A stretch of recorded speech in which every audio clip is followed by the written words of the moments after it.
Hello and welcome to a brand new episode of A Coffee with Chris, the social media show that helps you create impact. As always, brought to you in association with our charity partners, 𝗖𝗵𝗁𝗲, who help local people affected by cancer, and Blue Bear Coffee, replacing your business's coffee to help children who have experienced human trafficking. Today, I'm sipping on their Ethiopia blend. I've had way too much already, especially with the football news that's broken today. And also, this podcast is proudly sponsored by Oliver Hill of Hill Coaching Company, Limitless Film and Media, Mindset HR, and Wingfield Consultants. Now, that's the formalities out of the way. Let's welcome today's guest. I'm very excited to welcome the founder of 𝗖𝗵𝗁𝗲𝗲 Creative, Alastair Bartlett. Who knows, he might be related to Stephen.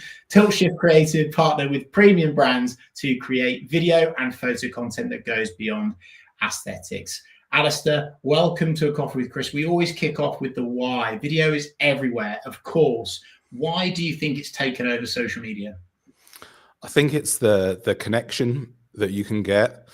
It's a direct kind of conversation that you start instantly, or a communication. It's just a lot stronger, or can be a lot quicker to get a message across.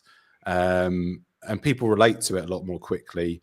You've got the visual, but you've also got the sound. There's so many different ways that you can layer the messaging in there. You can put the text on screen, you can have someone talking, you can have music, you can have obviously the video element, the visual, and all of those things combined just make it a lot easier to get whatever message it is that you're trying to put across. And I think it's just a lot quicker at doing that as well. I still think there's a place for graphic posts, photo posts. My background's photography, so I see the power in that. But I think the reason video's gone so crazy is because of those things I've just said, really. So with you, it's a great start, Alastair, and it really creates buy-in for people. I really want your take on this. Actually, this is an unplanned question for you. Why do you think people that just do copy-related posts on, say, LinkedIn, for example, why do you think they don't dive headfirst into video content? Because I think it's such a crying shame now that the way the algorithm works, prioritizing video content, yet there's so many incredibly smart, intelligent, amazing professionals out there that don't commit to video and they're not being seen. That frustrates me. Does it not frustrate you too? It does. I think that there's a number of things there. In LinkedIn can be a bit funny. It's tried to get the video content into the feed quite aggressively on and off over the last 12 months, maybe even longer. And I think people will change if they see a change. So if they stop getting the engagement and the reach on their carousel posts, then they'll think about trying something new. But the reality is they're still working. That's one factor. That's kind of the algorithm factor. The other factor, I think, is comfort. People become comfortable doing what they're doing. And actually, especially if it's a personal brand, which most of these people are, especially LinkedIn, personalities, it's a personal brand most of the time. That's what seems to work, is that you're having to be on camera, and that can be uncomfortable to begin with. Especially it takes practice, and actually there is a learning curve there, and the barrier to entry can be a little bit more difficult. But I think that is going away, a bit like how Canva and Adobe Express and programs like that have taken down those barriers to the graphic design. There are tools obviously that make it easier for video as well, but I still think there are some things that people find difficult. Like if you say something and then mess it up, you have to do it again. Whereas when you're typing it, it's a lot easier to edit. Yeah, but yet they don't realise that by messing something up on camera, that's more real, it's more trustworthy, it's authentic, right? Which I'm sure we'll do at some stage else in this podcast. Alastair, I want to throw you a situation now, right? If a business has zero video content, right? They've yet to delve into your world, and by zero I mean basically zero, because a lot of people have dabbled and they've done a couple of polished bits and stuff like that, right? So what's the easiest way for that type of business to get started, and what do they need to prioritize video content wise to get the quickest possible return on their investment? Oh, that's a really good question. I'd say obviously there's the classic funnel of content. You've got top of funnel, which is like trying to gather awareness. So that's the kind of more viral stuff that might be about your product or an opinion or something that is relatable. Then you've got the middle where you're building that trust, and then the end, which is sales. I think the big issue that a lot of businesses do in general with their marketing is they focus too much on the bottom of the funnel. So I would say going for top and middle would be my first port of call. So showing people whether you're a service or product business, showing people how your service works from start to finish, not just the end product, or if it's a product, showing how to use it, how it was designed, how it was built, why you've chosen certain things, why it's got certain ingredients, the kind of all of the building blocks behind that service or product. I think they're really easy wins because instantly it builds interest and it shows people the thought process behind it. They're not just seeing a finished product or a finished service. And then I think that would be a really quick one because people know, in your business, the product and service inside out. So it's quite easy to do. The awareness top of funnel is a little harder. I think it can feel like you're not selling your business directly. So it can feel like the return investment isn't as good, but actually that's where you get people invested in your company and business. And I think that's where you do need some expertise, whether that's just someone in-house or someone to consult, someone to advise, because I think that is very, one, platform specific, and two, kind of product specific as well. So whether you're on Instagram, TikTok, LinkedIn, you're going to have slightly different approaches. That's really interesting and really genuinely valuable, Alastair. Thank you. I think for, my take on that, for anyone that's interested, I think, businesses that are particularly strapped for cash, of course, a lot of us are right now. I think it's really important that you focus on non-time sensitive evergreen video, right? So videos on areas of your business that won't go out of date quite quickly. I think people make the mistake of doing something really high end for something that's only available for a short period of time, and then all of a sudden that's it. And I think, with AI, various tools and platforms at the minute, or incredible video editors or videographers like yourself, Alastair, I think if someone is able to use one video and chop it up in multiple different ways, I think it's a great place to start. I'm going to come to you with the big debate now, right? And I'm sure you've got a hot take on this, Alastair. Long form versus short form. How do you decide what's best for your brand? It's a really good one. And actually, I make a lot of both. So I feel like I've got quite a good outlook on it. There's a couple of factors. One, it depends on your company and who your target audience are and where they hang out. Two is budget. And then three is kind of what resources you either have in-house or already have in place. There's so many different factors. But the long and the short of it, no pun intended, is that you can take the long form a lot of the time, like you'll do with this, and I've seen you do with this. You can take something that's an hour long, 40 minutes long, and you can chop it up. And I think that is the most time efficient. I don't think that's the only thing you should be doing, but it's a very good way, a time efficient way of creating content. My other kind of hot take on that is that if you get people in with short form, it's a really good way of getting them to your long form, because I do feel like long form content can build trust and connection, not quicker, but it builds a deeper connection. And actually that can be more important, but it's a lot harder to get people into your long form. So that's where short form comes to play, really. You're so much more qualified than me, Alastair, but I would say correct. That's the right answer. It is a bit of both. I'm always worried when someone says one or the other. They do that in social media marketing as well. This platform's dead, or, don't go on this platform, it's not good anymore, or you don't get reach there. Like, I think a bit of both is great. And I think you're so right on how that short form can capture attention, can really capture attention effectively, and it can funnel into long form where you can develop deeper, more sustainable relationships, improve your client lifetime value, etc. I think there's so much gold in that. I'm going to also now challenge you again, Alastair. Sorry, this feels like question time for you, I'm sure. Obviously, given what you do, you're going to be biased towards more perhaps polished video content. But what about the balance between that kind of raw, authentic, maybe selfie video shot content? Iconography is now a thing these days. I really want to understand from you where you think the balance is, and how polished does a video have to be really for a business to hit that post button?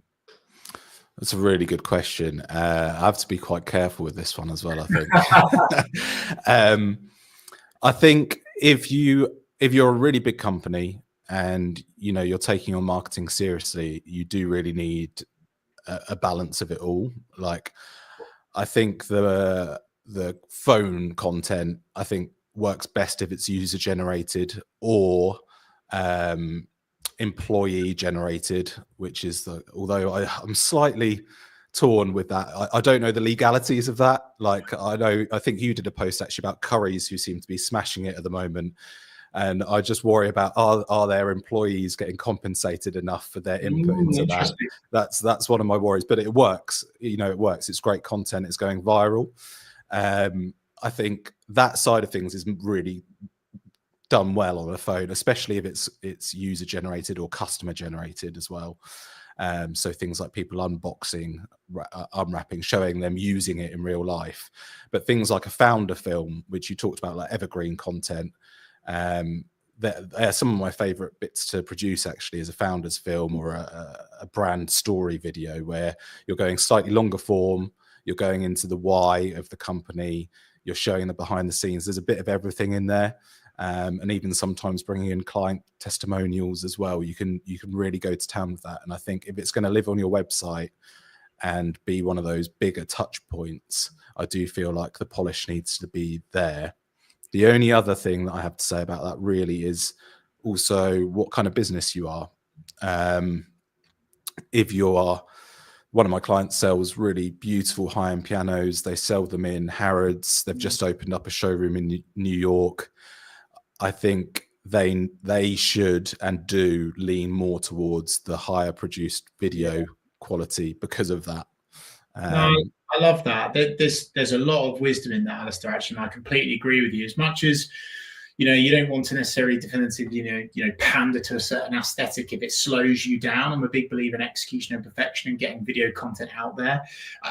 But I think there's so much wisdom in that, actually. Again, the answer is a bit of both, really, isn't it? And perhaps merging the two as well. Although I did see a white paper the other day saying that social media sites are now penalizing video content with logos in, with branding in, which I found quite interesting. So it's going to be fascinating to see kind of how that affects that kind of raw and authentic versus polished video, and how you video guys kind of operate around that.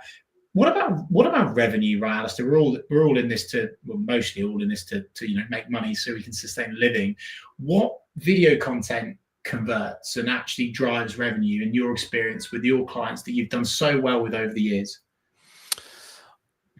Oh, that's a good one. I feel like testimonial videos are the best to convert at bottom of funnel or middle to bottom. I feel like that kind of content is the best to convert. And actually, let me reverse. The best content that converts is one that is aligned to a strategy. I think that is the biggest issue I see with companies is, one, if they don't understand a content funnel or marketing funnel, but most do, but it's not just a pretty piece of content. I mean, that is what I specialize in, making it look good and aesthetic, but it needs to align with a strategy and you need to have consistent messaging behind it. And yeah, testimonials can be a great way of doing that. But again, it all needs to feed into the same machine and have the same kind of back-end messaging that's separating you from the competition, that's telling your story, that's getting the pain points of your customer and just repeating those messages in different ways. And if you're not doing that, then it's just noise, isn't it? I couldn't be more with you, Alastair. I couldn't be more with you. I think so many people now are pretty au fait with the fact that getting Google reviews, Facebook reviews, LinkedIn recommendations, testimonials, etc. They're fantastic, right? As a static copy, there's a lot of review fraud. That's very much a thing these days. I think customers are kind of sussing out now. They're looking at something and they're almost thinking, "Oh, is it not?" And so I just completely think that anyone listening or watching this back now should listen to Alastair. Go out of your way and arrange a video shoot that's with there's a testimonial with a client, with a customer, because it's so impactful for conversion. I think that's solid advice, Alastair. So well done again. Correct answer. Well done. What about something else that you've done well within in your world in terms of a client or a success story regarding video, Alastair? You mentioned that word in the last answer, strategy, which we're all about here at Read Social Media. I really want to know, what video strategy work have you done or you've seen in your network that's been done where you've gone, wow, that is a good job done? Yeah, I've got a couple of really good examples, actually. One, actually, is a previous guest of yours. I've been working alongside 𝗖𝗵𝗿𝗶𝘀, Tony. Hey! Shout out to him. So he runs the paid ads for a company called Stay in Suffolk, and he does some other digital marketing for them, but I create the organic social and the video content for them. So that's been a really good aligned strategy where I've written the organic strategy, and then I've also created different edits for the paid, and the paid ads that have been going out aligned with the organic has just worked really well. And, you know, I don't know the numbers off the top of my head, but the business, the social growth has been really good. The business is going really well. Everyone's happy, and it's just a very good collaboration. And I think what's worked really well with that is being local, is that I know the area well, and I know how to sell Suffolk as an area. That's been a big, I've lived here my whole life, so that's been a big thing, but also aligning that with the strategy. And I do think having that, they take their marketing seriously, and that makes a big difference. I think having lots of people in place to support in different areas. There's something in that, Alastair. Sorry to interrupt you, mate. There's something in location filming, right? And so if you are a business with a HQ that's, you know, B2C or a B2B even, right? I think, you know, having video content of your local area that's associated with your business or where you operate or where your customers hang out, that's another great bit of video advice, right? Exactly. Yeah, that's great. And actually that's where my drone comes out a lot. Is that that's a great way of showing, like, in fact, another example was a gym called Resolve Fitness that I work with near Woodbridge. They had recently moved location when I first started working with them, and no one knew where they were. So the first video I did was flying the drone above it. You could see the River Deben in the background. You could see exactly where they were located. It zoomed in down to the exact location and said, "We've moved." And straight away, people knew where they were, and yeah, it went down really well. And yeah, that's another success story. They got to a wait list quite quickly after working together, and that was using a mixture of testimonials and aligning everything to a strategy around why you would pick that kind of gym over a commercial one, essentially. Any excuse to get the drone out. Hey? yeah, exactly. Any excuse. And what about the big mistakes, Alastair? I mean, you must scroll through social media like everyone else, and you see something on, you know, whether it be LinkedIn, Instagram, Facebook, and you're just face palming, and you're just like, oh my goodness gracious me, do not do that. Like, what are those mistakes that you would implore the businesses try to avoid at all costs? I've got three big ones. Come on. First one, which is the biggest one, is the hook. Hopefully everyone knows the terminology of that. Essentially, it's the first kind of 3-5 seconds of any video content. And it's having any kind of pause, or even saying, "Hi guys, it's me." If you're doing that in feed, it's game over, essentially. It needs to have something visually interesting, vocally interesting, and ideally, I would say nowadays, actually having a text hook on screen as well. Especially if you're in TikTok or Instagram. I haven't really delved into the LinkedIn video algorithm too much yet, but I would assume it would work in a very similar way. And the hook's always going to be important, whatever it is. Yeah. Number two is not having captions. I still see people doing that a lot, and I find that infuriating. Most people don't watch with their sound on straight away, so you're losing people instantly. And then third is just posting in like a non-platform specific way. I still see that happening a lot. I think you can get away with it on LinkedIn because you can post landscape and portrait still, and I think both still do work. I've seen both work quite well. But yeah, if you're doing like a carousel post and you've randomly got a video in the middle of it, sometimes it's purposeful, but sometimes it can be accidental and yeah, it doesn't work. On the whole, Alastair, I was going to ask you, that's really good stuff, by the way. Thank you for warning people about what not to. Just on the whole, again, just going back to that sort of the starting steps for a very, you know, a business just kind of on their journey with video content. Should people be prioritizing portrait over landscape content now? Because you look at of course, you know, story format, YouTube Shorts, LinkedIn. You want to you know, increase dwell time, slow people down, stop the scroller. And with a landscape thing, for me, it's almost like it's a bit easy to scroll by, but I want your answer, not mine.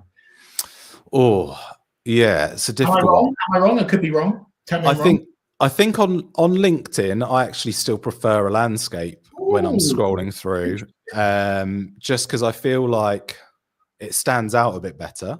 Okay. But on the other platforms, there's loads going on. Some people are putting like overlays over on Instagram so that it almost creates a bit of a frame. So officially it's still portrait, but they're kind of framing it. That seems to be a bit of an in trend in like the video space anyway, kind of, because I tend to see that video creators are always trying new things a bit sooner because they're having to kind of prove themselves. Yeah. So that I see a lot of those kind of trends happening. I tend to film most of the time in landscape and then cut down to portrait because it just gives you the greatest versatility later.